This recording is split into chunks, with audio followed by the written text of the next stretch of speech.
இன்றைக்கி காலையில் ஒரு சூப்பரான ஹெல்த்தி ஃபுட்டு பார்க்க போகிறோம். ஸோ பார்க்கும்போது தெரிஞ்சிருக்கோம் என்னென்னு பார்த்தீங்கன்னா கேழ்வரகு அடை தாங்க. இது கேழ்வரகு அடை மட்டும் இல்லாமல் அது கூட வந்து முருங்கைக்கீரை, ஆனியன், பூண்டு, இஞ்சி இது எல்லாமே போட்டு ஒரு சூப்பரான வந்து அடை செஞ்சு சாப்பிட்ருக்கோம்.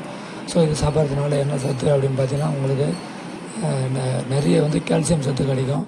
ஸோ அது மட்டும் இல்லாமல் வந்து அயன் எல்லாமே வந்து கிடைக்கும். ஸோ இதை முடிச்சுட்டு நம்ம வந்து பசங்க கூட வந்து வாலிபால் வந்து விளையாட போயிட்டோம். ஸோ வாலிபாலை பொறுத்த வரையும் பார்த்தீங்கன்னா எந்த கேம் இருந்தாலும் நம்ம வந்து ரெகுலராக ப்ராக்டிஸ் பண்ணோம் அப்படின்னா வந்து கண்டிப்பாக வந்து ஒரு பர்ஃபெக்டான சக்ஸஸ் பண்ணலாம். ஸோ நம்மளோட அச்சீவ்மெண்ட்டு என்னன்றதை நம்ம வந்து ப்ராக்டிஸ் தான் வந்து சொல்லணும். நம்ம வந்து ரெகுலராக ப்ராக்டிஸ் பண்ணோம் அப்படின்னா வந்து கண்டிப்பாக வந்து நம்ம வந்து எந்த ஒரு விளையாட்டாக இருந்தாலும் சக்ஸஸ் பண்ணலாங்க. ஸோ அதனால் வந்து ரெகுலராக ப்ராக்டிஸ் பண்ணுங்கள்.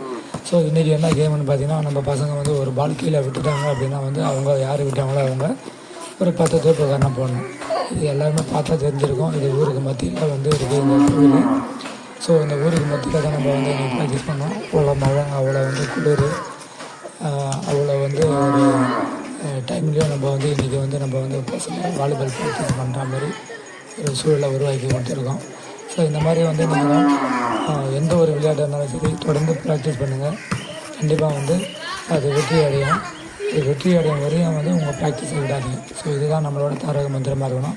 ஸோ வந்து நெக்ஸ்ட் வீக் சந்திப்போம். Thank you bye.